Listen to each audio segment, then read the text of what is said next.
La comunicación. La comunicación es un proceso mediante el cual un emisor, a través de un canal y en una situación concreta o contexto, transmite a un receptor un mensaje construido de acuerdo con los signos de un código. Elementos de la comunicación. En un acto comunicativo se distinguen 6 elementos fundamentales: el código, el emisor, el receptor, el mensaje, el canal y el contexto.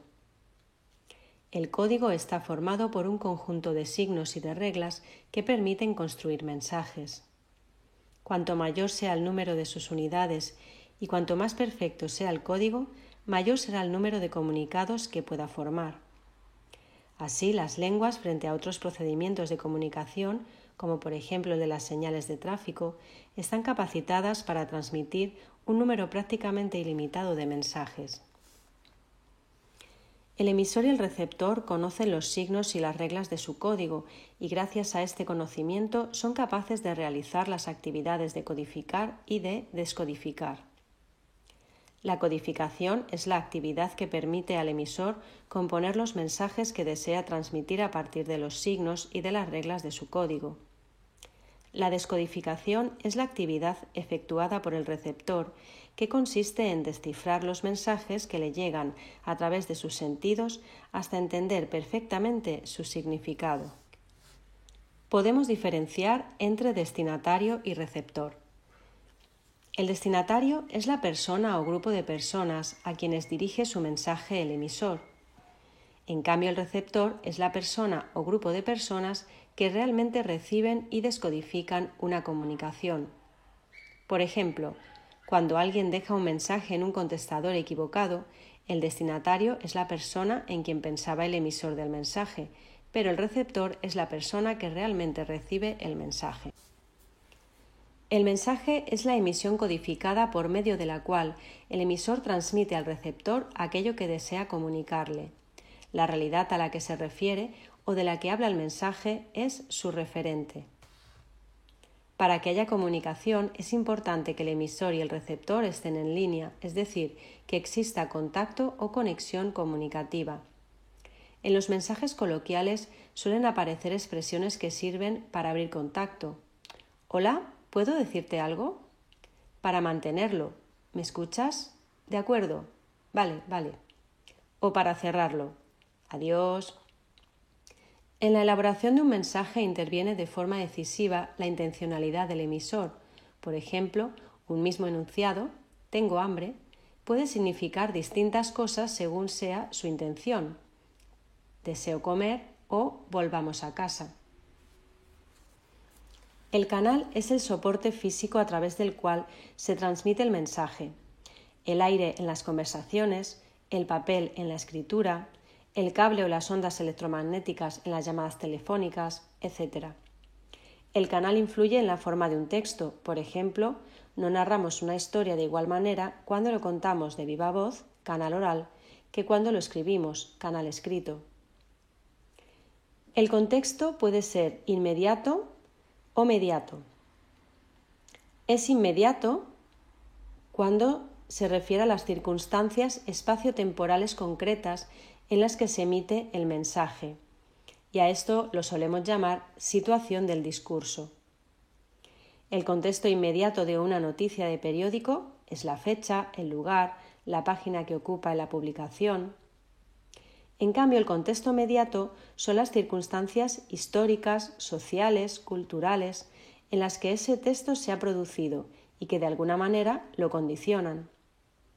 El contexto mediato de la noticia viene dado por la ideología, el carácter del periódico en que aparece.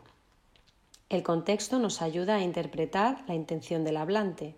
Por ejemplo, nos permite captar la diferencia en el sentido de la palabra ladrón en los enunciados «Ladrón, me ha robado la cartera» y «Ladrón, me has robado el alma».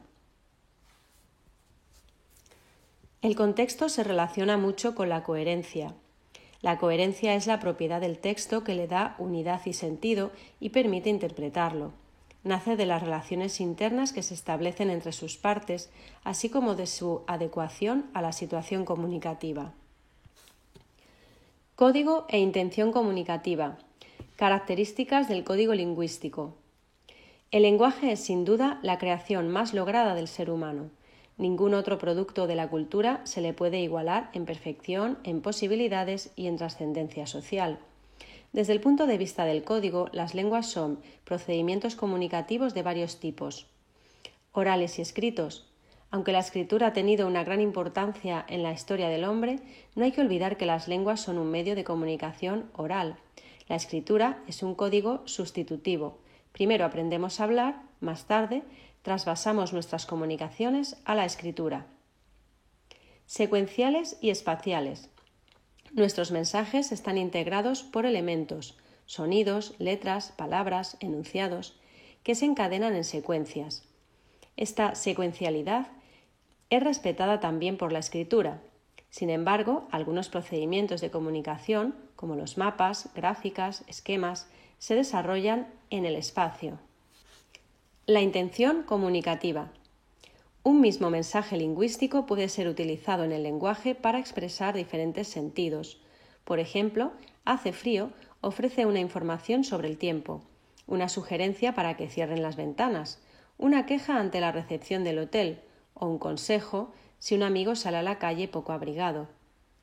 Si el hombre fuese como los ordenadores, un autómata que solo interpreta los mensajes según el código, ante el enunciado hace frío, solo obtendría una interpretación. La temperatura es baja. Estaría incapacitado para saber en cada caso si se trata de una información, de un consejo, de una queja. El ser humano, además de interpretar los mensajes con las reglas del código, está capacitado para combinar el mensaje propiamente dicho con otras informaciones procedentes del entorno inmediato o de su conocimiento del mundo. Así, ante un mensaje, su receptor se hace dos preguntas. ¿Qué dice? A esta información se llega por descodificación, es el significado lingüístico. ¿Qué quiere decir? A esta información se llega por deducción, es el sentido pragmático. La lingüística es una disciplina que estudia el código de la lengua, las leyes por medio de las cuales ciframos y desciframos el significado. La pragmática intenta desvelar los principios y mecanismos por medio de los cuales los hablantes logran captar el contenido no codificado, el sentido del mensaje. En la ironía, por ejemplo, el sentido es justamente la negación del significado. Si alguien emite el enunciado irónico «es usted muy generoso», está queriendo decir «es usted muy tacaño». La denotación y la connotación. La palabra puerta en un diccionario significa abertura en una pared que permite pasar de un lugar a otro, pero no señala ninguna realidad concreta. Sin embargo, en un acto comunicativo, como por ejemplo «cierra esa puerta», sí podemos identificar el objeto al que se refiere. Esta realidad señalada se denomina referente o denotación. Todas las palabras que utilizamos conviven en nuestra mente asociadas a objetos, acontecimientos de nuestra vida, experiencias, sentimientos, sensaciones. Por ejemplo, la palabra balón no significa lo mismo para un futbolista que para alguien que no practica ese deporte. No significa lo mismo la palabra examen para un profesor que para un alumno. Estas reacciones subjetivas que una palabra provoca en un hablante reciben el nombre de connotaciones. Clases de connotaciones.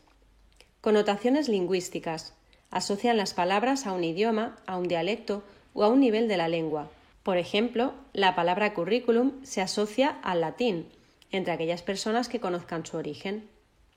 Connotaciones culturales. Asocian las palabras a los hechos culturales como creencias o ideología. Por ejemplo, Judas, nazismo.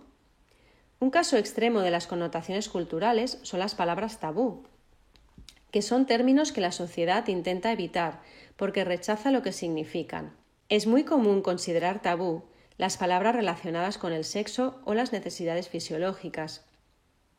Por ejemplo, se prefiere el empleo de demencia, que sería el eufemismo, en vez de locura, que sería el tabú. Connotaciones individuales. Asocian las palabras a la experiencia personal de cada hablante. Por ejemplo, la palabra arado no sugiere lo mismo a un campesino que a una persona que se ha criado en un ámbito urbano. Comunicación no verbal. En una conversación o cualquier otro tipo de mensaje oral no solo se utilizan palabras, es decir, la comunicación verbal, sino que constantemente los hablantes acuden a un amplio repertorio de registros vocales, de gestos, de posturas, que matizan, intensifican o niegan el significado literal de las palabras. A esto se le denomina comunicación no verbal.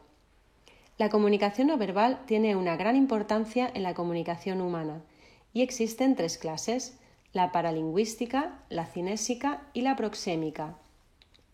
La comunicación paralingüística utiliza recursos relacionados con el sonido. Por ejemplo, a la hora de emitir un enunciado, como podría ser el niño, si lo hacemos gritando, será interpretado como algo urgente, como una llamada de atención hacia un peligro. La comunicación cinésica utiliza los movimientos corporales. Son muy importantes los gestos de la cara y los movimientos de las manos y los brazos, así como la postura. Por ejemplo, unos ojos muy abiertos significan sorpresa, o un movimiento de cabeza puede decir sí o no. El dedo índice estirado delante de la boca significa silencio, y unos hombros levantados pueden indicar indiferencia. Para finalizar, la comunicación proxémica utiliza la disposición corporal. Por ejemplo, en un ambiente informal nos colocamos más cerca de nuestro interlocutor y en uno formal nos alejamos. También nuestra forma de presentarnos comunica a los demás claves de nuestra forma de pensar o de ser. Las funciones del lenguaje. Lengua o lenguaje natural es el procedimiento más importante que utiliza el ser humano para comunicarse. La lengua o lenguaje natural son términos que se diferencian de los que se utilizan para denominar los procedimientos de comunicación animal, lenguajes animales, los códigos que hemos ideado para entendernos con los ordenadores, lenguajes artificiales, o los signos matemáticos, lenguajes formales. Teniendo en cuenta las relaciones que los mensajes lingüísticos mantienen con los elementos que intervienen en el acto comunicativo, referente, emisor, receptor, hay que distinguir 6 funciones lingüísticas: la función referencial o representativa, la emotiva o expresiva, la fática o de contacto, la conativa o apelativa, la metalingüística y la poética. Observa en el cuadro siguiente las relaciones entre las funciones del lenguaje y los elementos del acto comunicativo.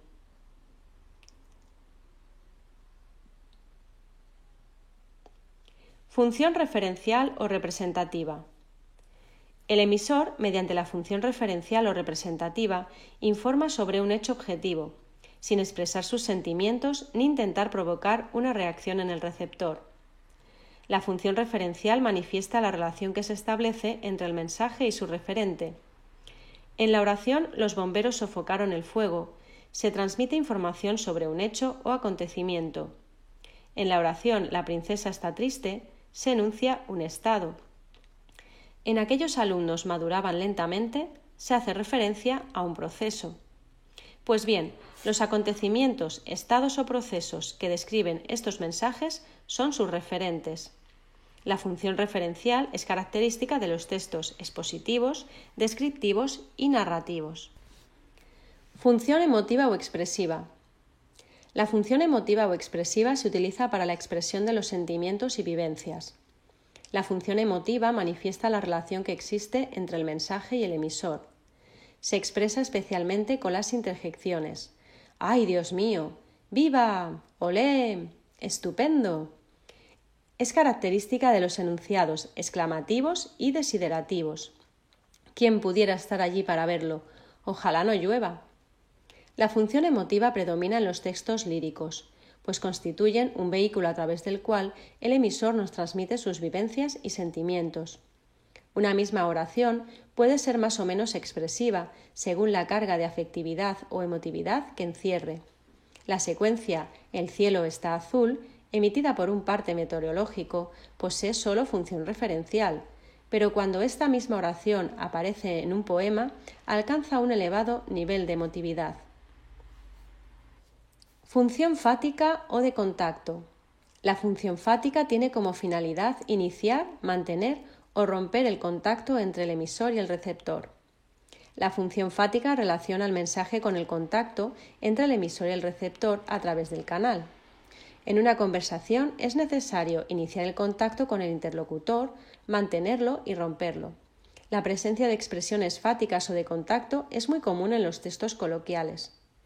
Para iniciar una conversación necesitamos llamar a nuestro interlocutor. Hola, camarero, Javier.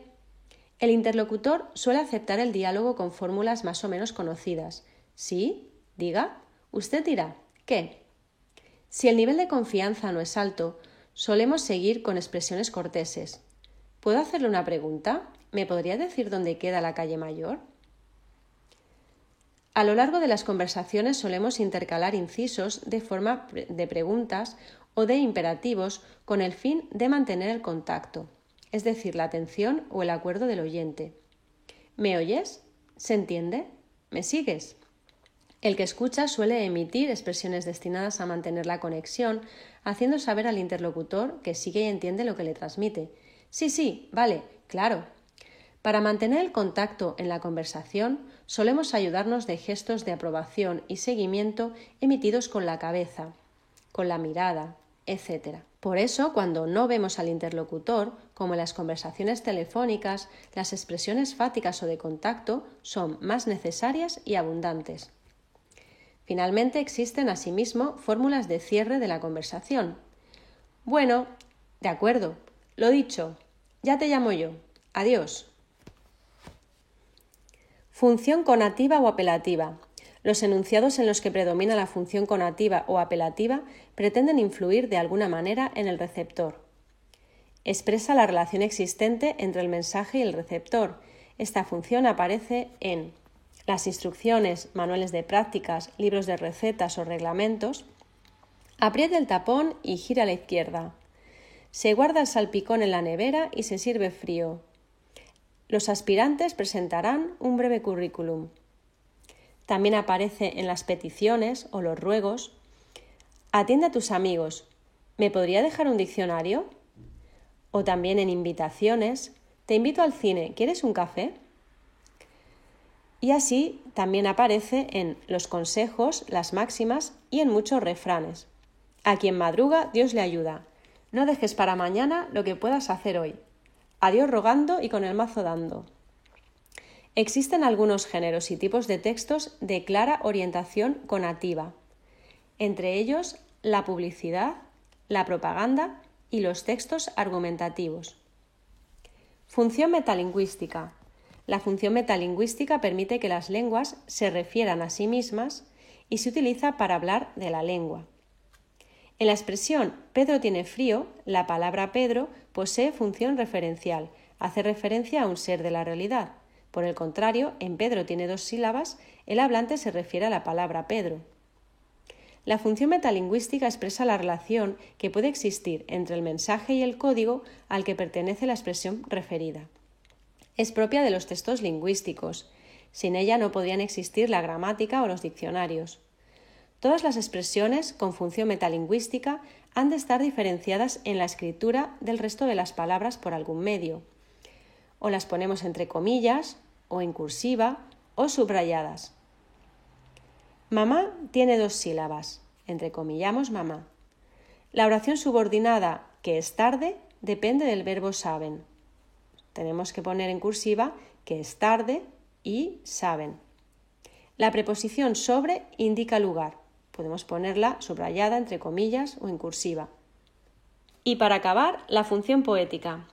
La función poética tiene como finalidad embellecer la forma del mensaje para conseguir efectos estéticos o para atraer la atención del receptor. Esta función hace más atractivos los enunciados, por eso se dice que relaciona el mensaje con el mensaje mismo. Muchos de los recursos que vemos en los poemas, verso, rima, metáforas, metonimias, son manifestaciones de la función poética. Sin embargo, esta función no es exclusiva de la poesía. En el lenguaje de la publicidad son frecuentes todo tipo de recursos poéticos, con el fin de hacer que el eslogan llame la atención y se recuerde con facilidad. Y lo mismo ocurre con la propaganda política. En cuanto al lenguaje literario, la belleza del texto literario no está tanto en el contenido del texto como en su expresión. Los escritores tratan de dar con la fórmula que haga posible que el lector se fije en la forma, en cómo se dice el mensaje. Quieren crear un mundo de belleza que permanezca en el tiempo.